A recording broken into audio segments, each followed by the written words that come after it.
Good morning, everyone. Happy Friday. Welcome to Steel Roses Podcast. This podcast was created for women by women, and this is the final episode in the spring break series. For those of you who've been following along all week, you have been hearing the, little challenges here and there and some insights that have been coming out of this week. But for everyone just listening for the first time today, I was basically cataloging my spring break and the challenges that it brought. My husband and I both work. So whenever there's a large length of time where the kids won't be in school, it's always a little bit challenging.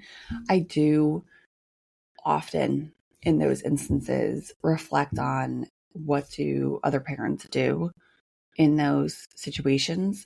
We're very fortunate where I work from home and I'm able to maintain my job still in many ways while taking care of my kids.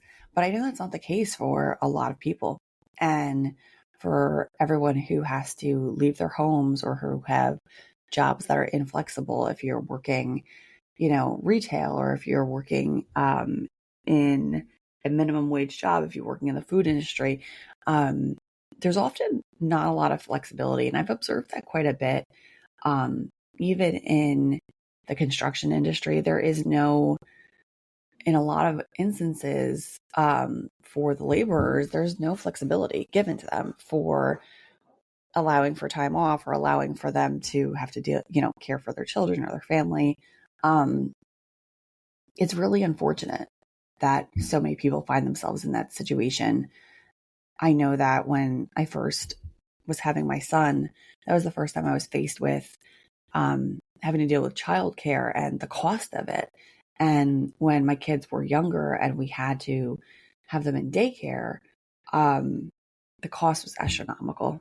I think from the year 2016 through 2019, we were in dire straits because I believe the cost of daycare was double the cost of the rent that we were paying at the time. It was obscene.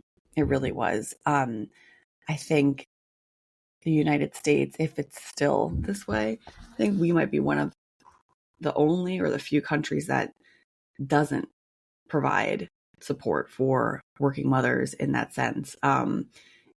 It's really a tragedy when you first start looking into that sort of thing and you start researching like what are the options. I was working in New York when I started having kids, and I looked at the cost of childcare, and there was no way I would have been able to afford childcare on my salary at the time. And so I had to rely heavily on my mother-in-law for support until, things kind of evened out a little bit. But it took years, and it was a struggle for a really long time of making sure we were paying the bills, the rent, food on the table, but also, you have to pay for the childcare costs. So it's a broken system, unfortunately. And it's a struggle that a lot of parents go through. And, while this week was stressful, trying to juggle everybody being home, I also do recognize how deeply blessed I am that I do work from home and that I do have a flexible job and that I can, log in early and get work done, and that there is a little bit of wiggle room for me during the day, which I am incredibly grateful for. I worked very hard to get to this type of a role. So it's just, I am very grateful for it because I do know what the other side looks like. And it is very difficult, to say the least. So for that, I am incredibly grateful. It has been very interesting this week, being able to observe my kids and just to see like how their personalities are developing and seeing the kind of little people they're turning into. My kids are the oldest cousins in the family. Everyone else's kids are younger. So mine are reaching those older children milestones. And they're phasing out of the baby playtime stuff. One of the larger challenges when they were little and I worked from home was that they were little. They needed really to be observed all the time. I needed to engage with them all the time. And, it was a lot. So now that they're older, they do go and play together, which is really nice. They also fight a lot too, but I guess that's just par for the course. But it is nice to see them growing up. And it is a blessing that I get to see them growing up in our environment where we are down in South Jersey. We have the space to be able to let them, almost run free and be able to be themselves and develop and grow, which is a phenomenal thing.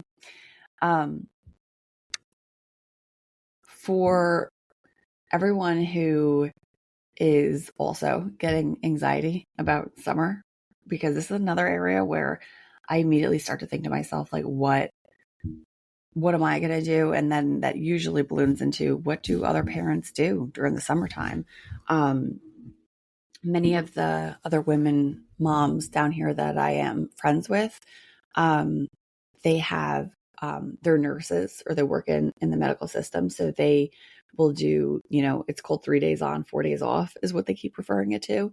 And they have like a solid block of 3 days where they have to work. So they only really have to get childcare for their kids for those days at a time. And then they're off for a couple of days. And it's funny because I remember they were telling me about it. And I was like, wow, I'm like, that's intense. Like, I don't think that's fair. In my opinion, as a non-medical worker, I was like, I don't think that's fair. Like, you guys are on for that many days at a time. Like, that must be really brutal.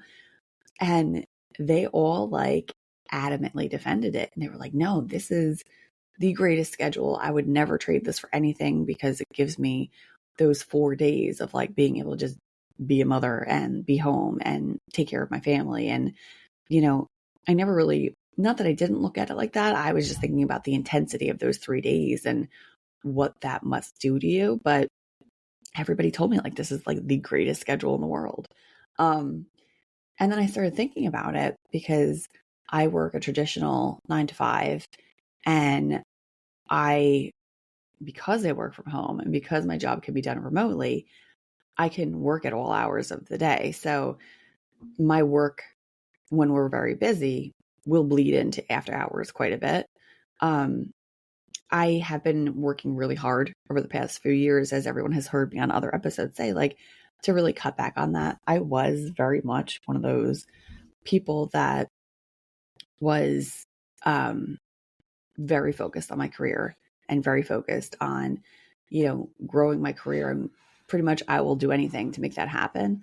I will take on any projects. I will, try to hit any goals. You tell me I can do it. And I have since changed my tune. I'm imagining that's because of the age that I got to and the realization for me personally was, seeing my kids grow up and missing things with them was very hard for me. So I have since changed that attitude and I'm not as aggressively attacking things as I used to. But for a very long time I did. So it's just interesting, the shift there for me personally as I've grown into being who I am. But this week in a nutshell, was pretty wonderful. It has eased some of my anxiety about summer, although I will admit, and I digressed, I still am trying to think through what summer will be like when it's like 9 or 10 weeks, whatever it is, of everyone being home at the same time. So I guess we'll see, and I'll keep everybody posted on that. But I hope everybody found these little mini-sodes this week entertaining while we were all kind of stuck. I will pick the normal schedule up for Still Roses next week. So we do have some great guests coming up, very interesting authors that are going to be featured in the spring series as well. So I think you'll find it very informative. Outside of the guests, the April 1-year anniversary celebration activities that are going to be forthcoming. You do know that the How to Podcast guide is coming out. That guide is being broken into a basic package and a VIP package, both really great information in both packages. that's going to be launching hopefully next week. Fingers crossed, I can get all of that done. We have our resources page launching in April as well. So I have reached out to some organizations and some really great women that do offer services to other women. So I'm going to have all of that up on the website in April. And we're working on merch. So we have our logo. I have the logo designed. And I'm working on and getting merch put together. I'm hopefully going to be able to hit it for April, but we'll see, to be able to do some merch giveaways. So I'm super excited about that too. So more to come.